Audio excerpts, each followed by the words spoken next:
Hello friends, स्वागत आहे तुमचं माझ्या चॅनलवरती. फ्रेंड्स, तुम्हाला जर व्हिडिओ आवडला तर व्हिडिओला लाईक करा, चॅनलला सबस्क्राईब करा आणि बेल आयकॉन दाबायला विसरू नका. आमचं प्रेम आमचं लग्न. लग्न म्हणजे दोन मनांची, दोन कुटुंबाची, नात्यांनी जोडलेली एक वेगळीच दुनिया. पण जेव्हा ही मनं जातीच्या, धर्माच्या किंवा वर्गाच्या सीमारेषा ओलांडून एकत्र येतात तेव्हा समाज त्याला प्रेमविवाह म्हणतो. आणि याच प्रेमविवाहाला कित्येकदा प्रतिष्ठेच्या, सन्मानाच्या किंवा परंपरेच्या नावाखाली नाकारलं जातं. ही कथा आहे ओजस आणि श्रावणीची, दोन वेगवेगळ्या पार्श्वभूमीतून आलेल्या पण प्रेमात एकरूप झालेल्या जीवांची. त्यांच्या प्रेमाचा प्रवास सहज नव्हता, पण त्यांची साथ मात्र अखंड होती. ओजस कुलकर्णी पुण्यातील एक मध्यमवर्गीय घरात वाढलेला मुलगा. वडील बँकेत, आई गृहिणी, अभ्यासात हुशार पण मनाने थोडा बंडखोर. इंजिनिअरिंग कॉलेजमध्ये त्याची मैत्री होती श्रावणी पाटीलशी, कोल्हापूरच्या एका श्रीमंत आणि राजकीय घराण्यातली मुलगी. श्रावणी लहानपणापासूनच आपल्या मतांवर ठाम असलेली, स्वतःचं अस्तित्व शोधणारी मुलगी. तिच्या घरात स्त्रियांनी जास्त बोलायचं नसतं आणि निर्णय फक्त वडीलच घेतात. कॉलेजमध्ये प्रोजेक्टच्या निमित्ताने ओजस आणि श्रावणीची जवळीक वाढते. ओजसचा साधेपणा, सडेतोड विचार आणि श्रावणीचं धाडसी, स्पष्ट बोलणं त्यांना एकमेकांजवळ आणतं. हळूहळू ही मैत्री प्रेमात बदलते. सुरुवातीला श्रावणी नाकारते, कारण ती जाणते की तिचं घर या नात्याला कधीच स्वीकारणार नाही. पण ओजसचा समजूतदारपणा आणि संयम तिचं मन बदलतो.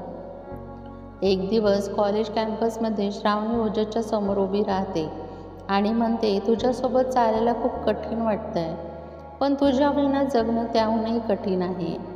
तेव्हापासून त्यांचं प्रेम अधिक दृढ होतं. कॉलेज संपताच दोघांचं प्रेम पुढच्या टप्प्यावर जातं, लग्नाचं.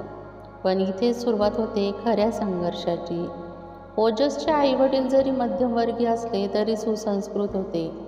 त्यांना जातीपातीचा, आर्थिक स्तराचा बडेजाव नको होता. पण त्यांना भीती होती, तिचं घर मोठं आहे, त्यांचं वर्चस्व नको ना हो. श्रावणीच्या बाबांसाठी मात्र ही गोष्ट प्रतिष्ठेची होती. त्यांच्या राजकारणात कन्येचा प्रेमविवाह म्हणजे प्रतिष्ठेवर डाग. शेकडो संवाद, रागाचे क्षण आणि घरगुती भांडण यातून जात श्रावणी अखेर घर सोडते आणि ओजसच्या घरी राहायला येते. हाच क्षण समाजाचा तमाशा सुरू होण्याचा. ओजसच्या घरावर टीका, श्रावणीला वेशीवरून अशब्द आणि गावाकडून आलेली थट्टा. श्रावणीचं मन अशा अपमानाने जखमी होतं, पण ती हार मानत नाही. ती नोकरी शोधते, स्वाभिमानाने जगते. ओजस दररोज तिची काळजी घेतो, पण त्याच्या आईवडिलांनाही समाजातल्या बोलण्याचा त्रास होतो. कधी कधी त्यांचा सूर बदलतो, पण ओजस ठाम असतो, जर मी प्रेमासाठी लढलो नाही तर मी माणूस म्हणून फसवणूक करत आहे. एका रात्री अचानक श्रावणीच्या वडिलांचा अपघात होतो. हॉस्पिटलमध्ये सगळं कुटुंब एकत्र येतं. ओजस त्यांच्या सेवेसाठी न थकता धावतो. श्रावणीच्या वडिलांचे डोळे ओजसकडे पाहून पाणावतात. मी तुला ओळखायला चुकलो, ते पुटपुटतात. हळूहळू त्यांच्या मनात परिवर्तन होतं. ते श्रावणीला परत घरी नेण्याची विनंती करतात, पण ती एक अट घालते, ओजसशिवाय काहीच परत मिळवायचं नाही. अखेर दोन्ही कुटुंब एकत्र येतात. साध्या पण समाधानदायक विधीने ओजस आणि श्रावणीचा प्रेमविवाह एका कुटुंबाच्या साक्षीने अधिकृत होतं. ओजस आणि श्रावणी आज सामाजिक कार्यकर्ते आहेत. त्यांनी समता विवाह अभियान सुरू केलंय. जाती, धर्म, वर्ग आणि लिंग या भीती मोडणाऱ्या प्रेमविवाहांना समर्थन देण्यासाठी. प्रेम हे पवित्र असतं, पण त्यांचं अस्तित्व टिकवण्यासाठी संघर्ष करावा लागतो. ओजस एका मुलाखतीत म्हणतो, श्रावणीसोबत माझं लग्न झालं हे माझं स्वातंत्र्य जपण्याचं दुसरं नाव आहे. ही कथा आहे एका प्रेमविवाहाची आहे, पण यामागे असलेली भावना प्रत्येकाने समजून घेण्यासारखी आहे. प्रेमाला परवानगी लागते, पण समाजाची नाही, तर आपल्या मनाची, आपल्या जाणीवांची. प्रेम केलं, पण ते जपण्यासाठी झगडलो, म्हणून आज आम्ही खऱ्या अर्थाने एक झालो. लग्न झाला, साखरपुडा, विधी आणि आशीर्वादाचा वर्षाव. पण प्रेमविवाहात खरी सुरुवात त्यानंतर होते. ओजस आणि श्रावणीने एकत्र रेंटवर घर घेतलं. छोटंसं पण हक्काचं. दोघांनी मिळून भिंती रंगवल्या, फुलदाणी सजवली, स्वयंपाकघरात पहिले गोड शिरा बनवला गेला आणि आपल्या नात्याचं नवीन पान सुरू केलं. ओजस एका MNCमध्ये सॉफ्टवेअर इंजिनियर म्हणून स्थिर होता. श्रावणीने NGOमध्ये काम सुरू केलं, स्त्रियांच्या शिक्षण आणि विवाह स्वातंत्र्यासाठी. दोघांची जीवनशैली एकमेकांपासून खूप वेगळी होती. ओजस शिस्तप्रिय आणि संयमी, तर श्रावणी थोडी असहिष्णू पण मनस्वी. पहिल्यांदा त्यांनी एकमेकांवर राग काढला तो दुपारच्या जेवणात. सांबारमध्ये मीठ किती घालावं हे समजत नाही का तुला? ओजस, तुला रोज आईचं जेवण हवं असेल तर तिथेच राहा ना. श्रावणी पण प्रत्येक भांडणानंतर ते अजून जवळ आले, कारण एक गोष्ट दोघांना ठाऊक होती. प्रेम म्हणजे पूर्णत्व नव्हे, तर पूर्ण करायची तयारी. ओजसचे आई वडील आता दर रविवारी भेटायला येत होते.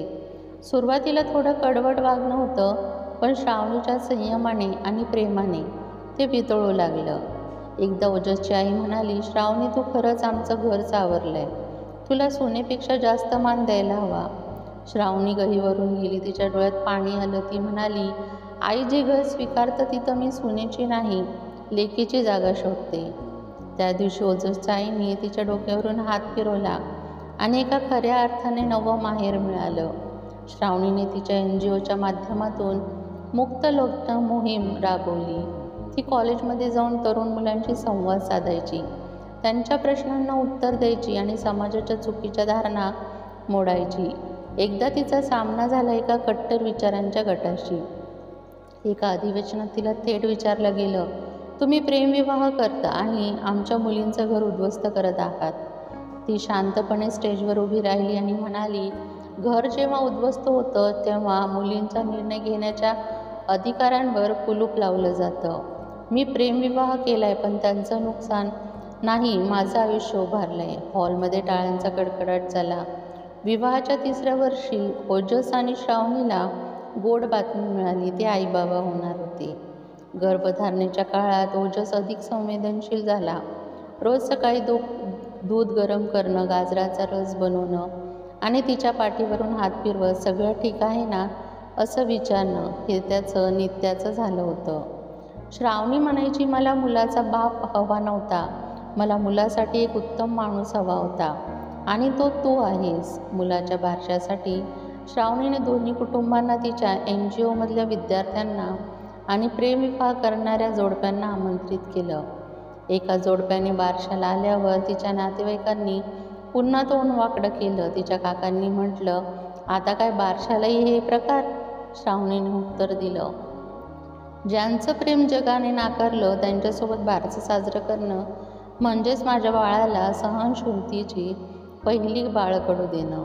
आज ओजस आणि श्रावणी यांचं प्रेम फुलून 8 वर्ष झाली होती. त्यांचा मुलगा अनिरुद्ध आता 7 वर्षांचा आहे आणि तो त्याच्या आईवडिलांप्रमाणेच मनस्वी आणि विचारशील आहे. दोघं अजूनही एकमेकांशी भांडतात, पण एका कपात चहा शेअर करत शांतही होतात. श्रावणीच्या शब्दात सांगायचं झालं तर आमचं लग्न हे प्रेमाचं यश नव्हे, तर प्रेम टिकवण्यासाठीचा विजय आहे. ही कथा एका जोडप्याची असली तरी यात असंख्य जोडप्यांचं प्रतिबिंब आहे. लव्ह मॅरेज म्हणजे फक्त रोमॅन्टिक प्रेम नाही, तर निर्णय, त्याग आणि संघर्षाची साखळी आहे. प्रत्येकाने आपल्या नात्याला जपायला हवं, कारण प्रेम ही गोष्ट मनमोकळेपणाने समजून घेत आणि माणूस म्हणून स्वीकारूनच टिकते. फ्रेंड्स, तुम्हाला हा व्हिडिओ कसा वाटला हा कमेंट बॉक्समध्ये नक्की सांगा. तुम्हाला जर व्हिडिओ आवडला असेल तर व्हिडिओला लाईक करा, चॅनलला सबस्क्राईब करा आणि बेल आयकॉन दाबायला विसरू नका, जेणेकरून सर्वात आधी नोटिफिकेशन तुमच्यापर्यंत पोहोचेल. व्हिडिओ बघितल्याबद्दल धन्यवाद.